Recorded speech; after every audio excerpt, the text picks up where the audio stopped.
The movie is colourful, creative and quite complex in navigating the various heightened cartoon characters. 5, 4, 3, 2, 1. Cue music. This is Movies First with Alex First.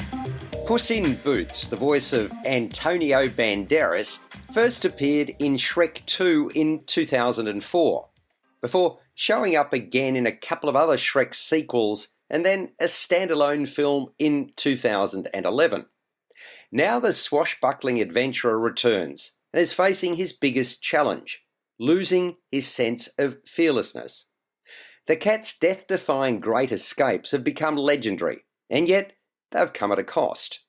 As we all know, a cat has 9 lives, and unbeknownst to him, Puss has actually used up 8 of them.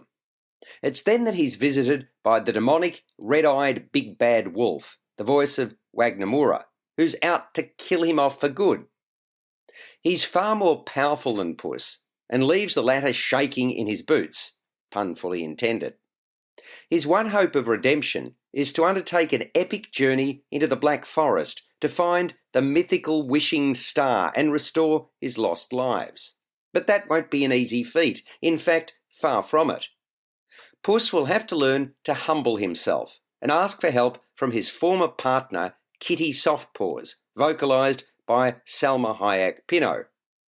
The pair will be aided in their cause by a relentlessly cheerful orphan dog, Perito, Harvey Guillén, who's always looking on the bright side of life. They face considerable obstacles in the form of other cartoon characters also chasing the Holy Grail. I speak of Goldie, as in Locks, Florence Pugh, and the 3 Bears crime family, Mama Bear, Olivia Colman, Papa Bear, Ray Winston, and Baby Bear, Samson Kayo, and evil incarnate Jack Horner, John Mulaney. Also featuring in Puss in Boots: The Last Wish is Puss's doctor, the voice of Anthony Mendez. He's the one who delivers the news to Puss that he's on very shaky ground and directs him to visit Mama Luna, Divine Joy Randolph, who has a soft spot for cats. It's there that Puss befriends Perito, and the grand adventure begins. The movie is colourful, creative and quite complex in navigating the various heightened cartoon characters. I particularly warmed to Goldie and the 3 Bears, and the characterisation of the big bad wolf, scary that he is. My familiarity with them in their traditional form no doubt served me well, and I dare say the same will be the case with the littlies who'll see this film. Big Jack Horner was an interesting choice as the voice of Gluttony. The original English Little Jack Horner nursery rhyme was written with greed in mind, so that certainly makes sense.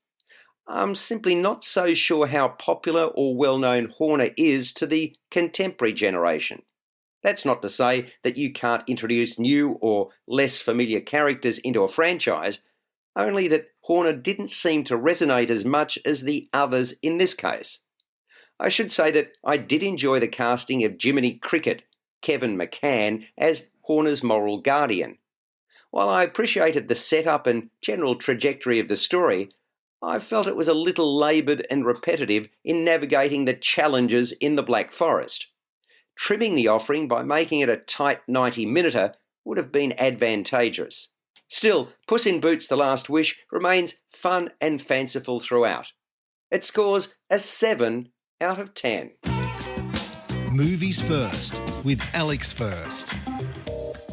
Philippa Langley, played by Sally Hawkins, is a quirky, intelligent, divorced mother who suffers from chronic fatigue syndrome.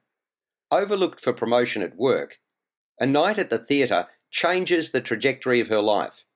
She's taken by an actor played by Harry Lloyd's representation of Richard III in Shakespeare's play of the same name. As a result, she starts researching the late King of England, reading all she can about him. She determines that he's been misrepresented as a murderous villain. Aged 32, Richard III was killed in the Battle of Bosworth Field, the last decisive confrontation in the War of the Roses that marked the end of the Middle Ages. That was in August 1485. In her quest to find out more about Richard III, Langley, who's in her mid-40s, joins a passionate group of acolytes, members of the Richard III Society. One of the question marks surrounding the king is where he was buried and how his body, which was never recovered, was disposed of. Through her driven sleuthing, Langley defies cynicism, popular and conventional thought, and academic establishment to solve the mystery. Her steadfast companion throughout is none other than Richard III himself, as represented by the actor who played him in Shakespeare's play. It's Richard III's apparition that appears only to her throughout her quest to uncover the truth. Written by Steve Coogan, who also plays Langley's ex-husband John, and Jeff Pope, The Lost King is a delightful charmer. It's based on Langley's book, The Search for Richard III.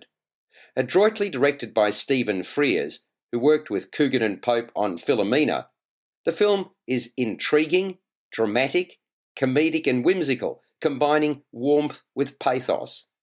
In less accomplished hands, digging around for the remains of Richard III in a car park could quite conceivably have been dry and uninspired. Fortunately, not so here. In fact, far from it. Much of the movie's success gets down to the characterizations. If there's a better, more consistently outstanding actor than Sally Hawkins, I'm yet to discover him, her, or them. She's superb in her portrayal of the too often brushed aside hero, displaying vulnerability and persistence. It's the way she carries herself, as much as what she says and how she says it, that greatly enhances her performance. Steve Coogan is personable as Langley's seemingly decent and well-meaning ex, who still plays a large part in her life. Mark Addy is compelling as the ultimately self-serving archaeologist beholden to the University of Leicester, which claimed much credit for its discovery. The Lost King benefits from its lightness of touch. It's a very nice film and scores a 7.5 out of 10. You're listening to Movies First. For more, like us on Facebook and follow us on Twitter. The tumultuous life of the world's most awarded female vocalist is put under the spotlight in I Want to Dance with Somebody. Whitney Houston, played by Naomi Ackie, was the greatest voice of a generation who enjoyed the highest of highs and succumbed to excess, indulgence and heartache. Tragically, she died at 48, and her only child followed suit when only 22. The fact that she had a remarkable voice was obvious when she sang in church, but nurturing and perfecting it was tough. I say that because her mother Sissy, Tamara Tooney, quite some singer herself, was head of the choir where Whitney was the soloist, and she was a tough taskmaster. In short, she was a perfectionist and implored Whitney to pronounce each word clearly and to recognise and appreciate that each song told a story. Sissy and her husband John, Clark Peters, had a volatile relationship. He's presented as fiery, controlling and manipulative. A chance meeting with no-nonsense Robin Crawford, Nafessa Williams, proved timely and liberating for Whitney. The pair became best friends and moved in together. And then Whitney got her big break when she performed in front of the head of Arista Records, famed record producer Clive Davis, Stanley Tucci. A Harvard Law School graduate, his previous successes had included Barry Manilow and Simon and Garfunkel, to name but two. Davis immediately signed up Whitney and lovingly nurtured her career, which took off and soared. The preeminent singer of her day, more riches were to follow, with the release of the movie The Bodyguard, in which he starred opposite Kevin Costner. But tensions remained due to the close relationship Whitney developed with Robin Crawford and to her father's management style.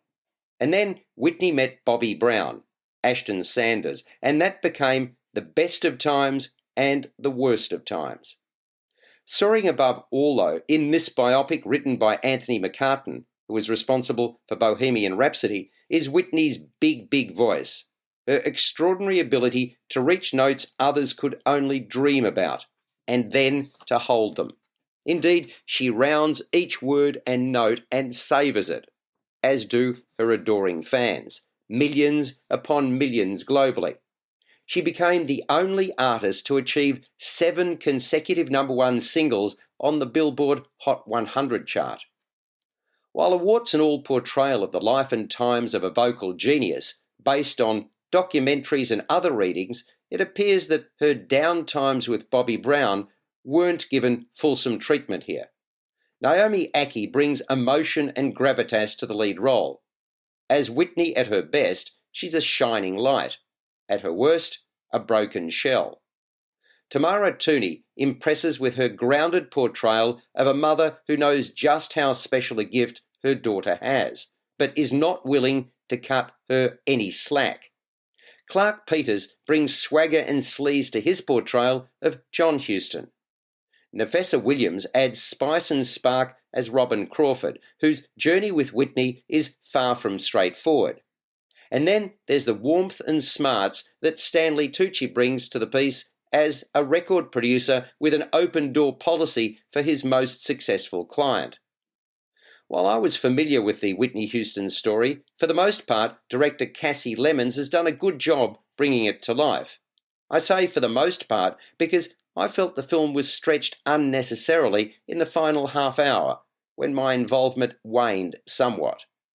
I Want to Dance with Somebody scores a 7.5 out of 10. You've been listening to Movies First with Alex First. Available at Apple Podcasts, Google Podcasts, Spotify, iHeartRadio, or your favourite podcast player. You can also stream on demand at Bytes.com. This has been another quality podcast production from Bytes.com.